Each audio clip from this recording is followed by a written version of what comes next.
भारत में देशभक्ति से जुड़ी फिल्में बनाने का रिवाज बहुत ही पुराना है, पर इनमें बहुत कम फिल्में ऐसी होती हैं जो देशभक्ति और मसाला मनोरंजन में सामंजस्य बैठा पाए। साल 1986 की कर्मा एक ऐसी ही फिल्म थी जिसने अपनी कथानक और अभिनय से लोगों में देशभक्ति की भावना जगाई और इसके गीतों ने लोगों के रोंगटे खड़े कर दिए।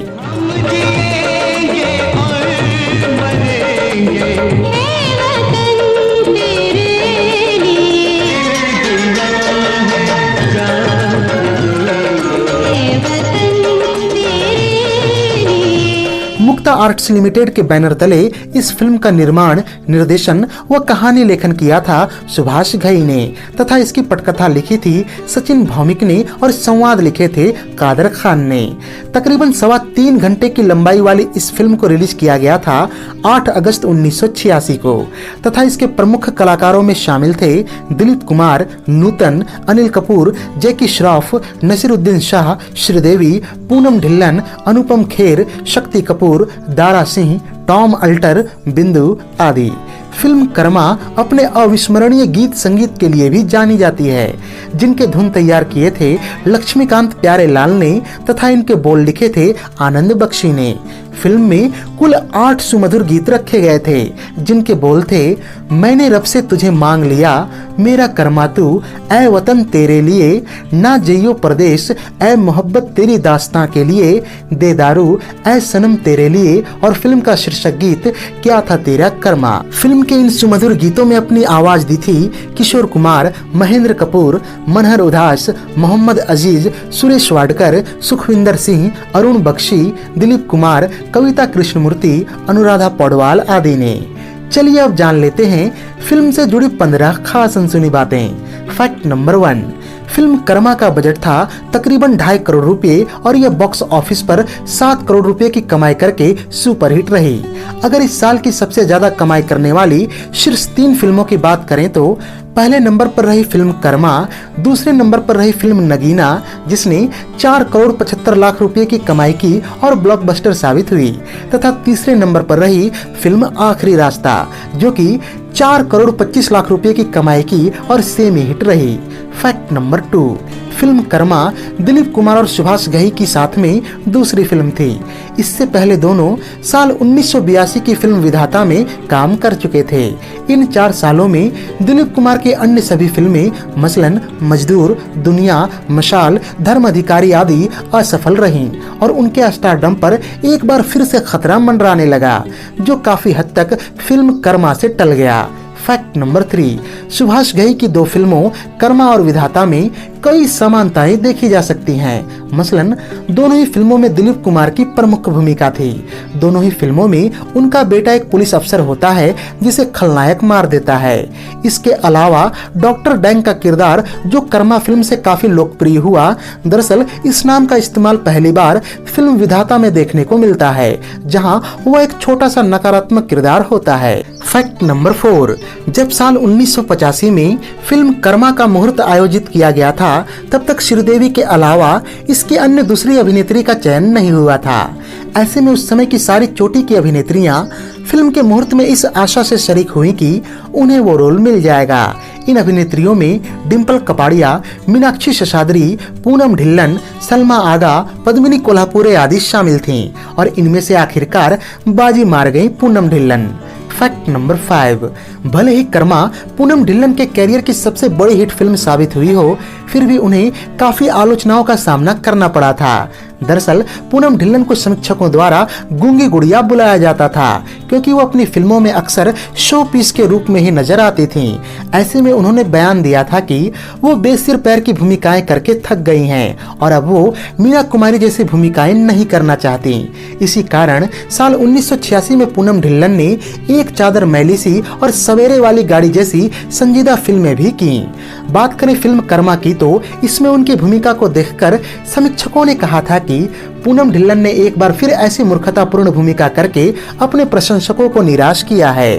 फैक्ट नंबर 6, फिल्म कर्मा जब रिलीज हुई तो समीक्षकों ने उसे मिली जुली प्रतिक्रिया दी थी। जहां दिलीप कुमार और अनिल कपूर के अभिनय की भारी प्रशंसा हुई, वहीं फिल्म पर देशभक्ति का व्यवसायीकरण करने का आरोप भी लगा। एक समीक्षक ने कहा कि नसीरुद्दीन शाह जैसे अभिनेता व्यावसायिक फिल्मों में इतने कमजोर नजर क्यों आते हैं। इन फिल्मों को देखकर लगता ही नहीं कि वो भारत के सबसे बढ़िया अदाकारों में से एक हैं। इसके अलावा फिल्म की अभिनेत्रियों की भी काफी आलोचना हुई, क्योंकि उनकी भूमिकाओं में करने के लिए कुछ था ही नहीं। फैक्ट नंबर 7, जैकी श्रॉफ के हीरो के बाद ज्यादातर फिल्में पिटने लगी थीं। ऐसे में सुभाष घई उनके गॉडफादर बन के उभरे और उनको इस विषय में सलाह देने लगे कि उन्हें कैसी फिल्में साइन करनी चाहिए और कैसी फिल्में साइन नहीं करनी चाहिए। जिस समय जैकी श्रॉफ ने फिल्म कर्मा साइन की, तभी उन्होंने केतन देसाई की फिल्म अल्लाह रखा भी साइन किया था। लेकिन इन दोनों फिल्मों की शूटिंग के दौरान दोनों के निर्देशक आपस में भिड़ गए। सुभाष घई ये चाहते थे कि जैकी श्रॉफ उन्हें एक मुश्त डेट्स दें, क्योंकि वही उनका कैरियर बना सकते हैं। वहीं केतन देसाई को लगता था कि जैकी श्रॉफ अल्लाह रखा के सेट से जुड़ी जानकारियां सुभाष घई तक पहुंचा रहे हैं। साथ ही दोनों अपनी फिल्मों को एक दूसरे से पहले रिलीज करना चाहते थे और इस कारण जैकी उनके बीच में पिसते रहे।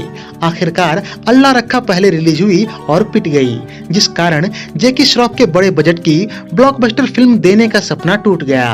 खैर, इन सब के बीच राहत की बात यह रही कि कर्मा की सफलता ने उनके कैरियर को कुछ हद तक संभाल लिया। Fact number 8, film Karma Subhash Ghai और श्रीदेवी की साथ में पहली और आखिरी फिल्म साबित हुई। सुभाष घई बताते हैं कि वो शुरू में श्रीदेवी के लिए एक हिंदी का ट्यूटर रखना चाहते थे, पर श्रीदेवी अपने सीन्स में जैसे एक्सप्रेशंस देती थी, उससे सब कुछ बिना बोले ही साफ हो जाता था। अतः सुभाष घई ने ट्यूटर रखने का विचार त्याग दिया। इधर फिल्म के रिलीज होने के बाद श्रीदेवी को ये लगा कि मल्टी स्टार फिल्म में उनकी भूमिका को किसी ने नोटिस ही नहीं किया। खैर, कारण जो भी हो, पर इसके बाद सुभाष घई और श्रीदेवी ने दोबारा कभी भी एक साथ काम नहीं किया। फैक्ट नंबर 9, सुभाष घई जब कर्मा की शूटिंग कर रहे थे तो उनकी मुलाकात माधुरी दीक्षित से हुई, जो कि फिल्म में एक डांस परफॉर्मेंस करने वाली थी। माधुरी दीक्षित इस समय तक एक फ्लॉप अभिनेत्री मानी जाती थी, क्योंकि उनकी अबोध और आवारा बाप जैसी शुरुआती फिल्में बुरी तरह से पिट गई थी। लेकिन माधुरी दीक्षित के टैलेंट को पहचानते हुए उस समय के कई निर्माता निर्देशकों ने फिल्म इंफॉर्मेशन नामक पत्रिका में एक खास तरह का विज्ञापन निकालना शुरू कर दिया। हर हफ्ते वो माधुरी दीक्षित की फोटो का एक हिस्सा प्रकाशित करवाते, जिससे लोगों में ये जानने की उत्सुकता पैदा होती कि ये अभिनेत्री कौन है। आखिर में माधुरी दीक्षित का पूरा चेहरा दिखाते हुए सुभाष घई, उमेश मेहरा और टूटू शर्मा जैसे कई निर्माताओं ने यह बयान जारी किया कि हम अपनी आगामी फिल्मों में माधुरी दीक्षित को बतौर अभिनेत्री साइन करेंगे। फैक्ट नंबर 10, फिल्म कर्मा की सफलता में इसके संगीत की बेहद ही महत्वपूर्ण भूमिका रही। साल 1986 की शिवा का गीतमाला में हर कर्म अपना करेंगे आए वतन तेरे लिए गीत को तीसरा स्थान मिला, जबकि ना जइयो प्रदेश गीत 24वां स्थान पर रहा। इसके अलावा साल 1987 के गीतमाला में ना जइयो प्रदेश को तीसरा स्थान प्राप्त हुआ। यहाँ आपको यह भी बताते चलें कि इसके एक गीत ऐ सनम तेरे लिए में दिलीप कुमार ने अपनी आवाज भी दी थी।